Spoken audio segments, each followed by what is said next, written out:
Hello everyone, welcome to kids super learning. और आज बात करेंगे हम फ्रेजल सेंटेंसेस की। इडियम्स एंड फ्रेजेस हिंदी में बोलते हैं मुहावरे और लोकोक्तियां, मतलब ऐसे वर्ड्स जिनका लिटरल वर्ड कुछ और होता है, मीनिंग कुछ और होता है, बट हम इस्तेमाल करते हैं हम लोग कहीं कहीं पे, बहुत अच्छे लगते हैं। Let's learn. A yawner. जब आपको कोई चीज बहुत बोरिंग लगती है, उबाऊ होती है, तो क्या होता है? जंभाई आती है ना, जंभाई को बोलते हैं यॉन। यॉनर मतलब जिस चीज से जंभाई आए। क्लास बहुत बोरिंग थी। नॉर्मली कैसे बनाओगे आप? The class was very boring. Instead you can say the class was a yawner. The class was a yawner. A trip was a yawner. You can use this word a yawner at n number of places. Face facts. किसी को बोलते हैं ना कि अपनी हवा में मत रहो, वास्तविकता को स्वीकार करो, हकीकत को स्वीकार करो, उसे बोलते हैं फेस फैक्ट्स। फैक्ट मतलब तथ्य, फेस मतलब उसका सामना करना। बकवास मत करो, वास्तविकता को स्वीकार करो, हकीकत को स्वीकार करो। कैसे बोलेंगे?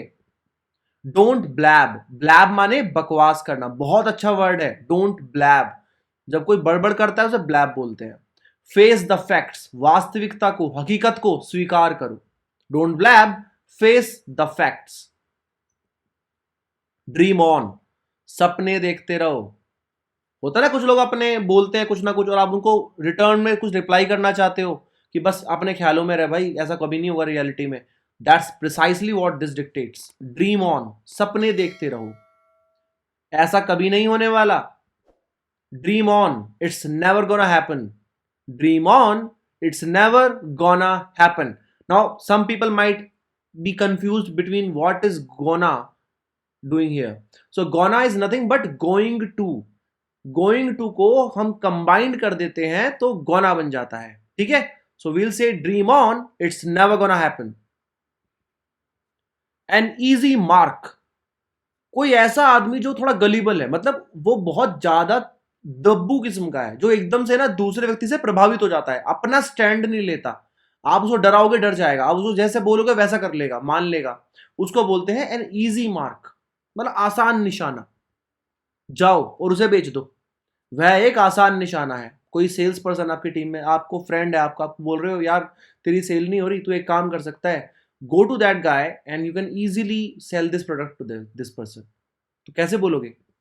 गो and sell to him, he is an easy mark. He is an easy mark. Now why did an come here? कोई भी ऐसा वर्ड जहां पे वॉल्स की आवाज आती है, ए ई आई ओ यू, उससे पहले हम एन लगाते हैं, ठीक है? This is called an article. Will talk someday about article. If you want कि मैं आर्टिकल के ऊपर कोई वीडियो बनाऊं तो please put in the comment box. Driving me crazy, एक मूवी थी जिंदगी ना मिलेगी दोबारा, उसमें ऋतिक रोशन कहता है अपने फ्रेंड से, अपनी मम्मी के लिए, अपनी मदर के लिए, she is driving me crazy man. मतलब वो मुझे पागल कर रही है, वो अपने कुछ एक्टिविटीज से, अपने कुछ एक्शन से। जब कोई आपको इरिटेट कर दे, परेशान कर दे, तो ड्राइविंग मी क्रेजी बोलते हैं। How would you make it in a sentence? वो मुझे पागल कर रहा है, हर रोज कुछ नया, मतलब आप इरिटेट हो गए हो, चिढ़ गए हो। He is driving me crazy, it's something new every day. He is driving me crazy, it's something new, कुछ नया है, एवरी डे, हर रोज। Okay, moving on. Eat your words, अगर आपने कोई गलत बात बोल दी और आपको वो अपनी गलती माननी पड़ रही है, इट्स नॉट एन एक्शन। जब पर आप कोई गलत बात बोलते हो, एडमिट करना कि आपने कुछ गलत बोला है, उसको मानना, उसको बोलते हैं ईट योर वर्ड्स। मुझे अपनी गलती माननी पड़ी जब उसने मुझे गलत साबित कर दिया। आप किसी से बात हो रही थी और गलती से आपके मुंह से कुछ गलत बात निकल गई, बट जब आपने, उन्होंने बोला कि आपने गलत बोला है, यू हैड टू एडमिट कि हाँ मुझसे गलती हुई। आप कैसे बोलोगे? I had to eat my words. Eat my words is a very nice phrase you can use. I had to eat my words when she proved me wrong. Now why we are using had to, why we are using proved? आप लोग English spoken series की classes देखिए, starting की, वहां सब कुछ explain किया मैंने in detail. Okay, moving on further. It's Greek to मी, मतलब जब आप कोई चीज समझ नहीं पा रहे, समझ नहीं सक रहे, आपकी कैपेबिलिटी नहीं आ रही है, समझ ही नहीं पा रहे उस चीज को, तो बोलते हैं इट्स ग्रीक टू मी, मैं समझ ही नहीं पा रहा। सर क्लास पढ़ा रहे थे और मुझे समझ नहीं आया, जैसे कुछ लोगों को समझ में नहीं आ रहा, but they think that it's the fault of a teacher, not of them. So कैसे बोलते हैं, सर क्लास पढ़ा रहे थे पर मैं नहीं समझ पा रहा। क्यों नहीं समझ पा रहा? Probably there is something which I'm not able to understand. Probably my base is not right either, or I'm not giving proper attention to the details. So that's why. कैसे बोलेंगे? Sir was teaching the class and it was all Greek to me. Sir was teaching the class. Sir class पढ़ा रहे थे and or it was all Greek to me. Instead of saying I could not understand, you can say it was all Greek to me. बहुत प्यारा phrase है. All Greek. It's Greek to me. I couldn't understand.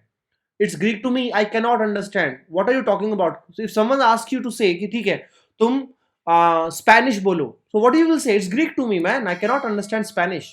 आप नहीं बोल सकते Spanish language, right? ऐसे ही आप इस्तेमाल कर सकते हो इसका। Moving on, hands on. Hands on क्या होता है? जब आपको सिर्फ किताबी ज्ञान नहीं है, आपको प्रैक्टिकल नॉलेज है। जैसे किसी ने बोला कि मछली पालना है, आपको काम करना है इसमें मछली पालना है, तो क्या मछली पालना किताबों से पढ़ना सीख सकते हो आप? नहीं। सिमिलरली पौधे उगाना, पौधे प्लांटिंग करनी घर के अंदर, क्या आप सिर्फ कृषि करनी, क्या आप सिर्फ किताब पढ़ के सीख सकते हो? नहीं। आपको क्या चाहिए? प्रैक्टिकल नॉलेज चाहिए। उसको बोलते हैं हैंड्स ऑन, जब आपको प्रैक्टिकल नॉलेज होती है किसी चीज की। क्या उसके पास व्यवहारिक ज्ञान है या केवल किताबी? प्रैक्टिकल नॉलेज मतलब व्यवहारिक ज्ञान, मतलब जिसमें आप उस ज्ञान को इस्तेमाल करना जानते हो, काम करना। कहते हैं ना इसको काम करना आता है भाई।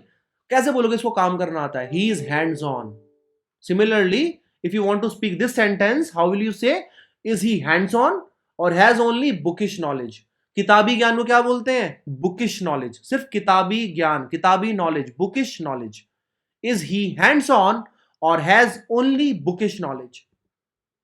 इन माई व्यू, मेरे विचार में, मेरी राय में, मेरे हिसाब से, इन माई व्यू। एक और इसको बोलते हैं इन माई ओपिनियन। आप वो भी बोल सकते हो। In my view is also very nice. मेरी राय में धूम्रपान बुरा है। In my view smoking is bad. In my view smoking is bad. A pie in the sky मतलब ख्याली होता ना, ख्याली पुलाव पकाना, आसमान में किले बनाना। जब रियलिटी से कोई चीज बिल्कुल अलग हटके होती है, व्यवहारिक नहीं होती, वास्तविक नहीं होती, हवा में ख्याली किले बना रहे हो, उसको बोलते हैं पाई इन द स्काई। तुम्हारा प्लान काल्पनिक सा लगता है, रियलिटी से बहुत अलग हटके है, समझ में नहीं आ रहा। कैसे बोलोगे? Your plan looks like a pie in the sky. Your plan looks like a pie in the sky. बहुत अच्छा वर्ड है, इस्तेमाल कीजिएगा। Well that's all guys, thank you so much. If you have not subscribed yet, subscribe to the channel.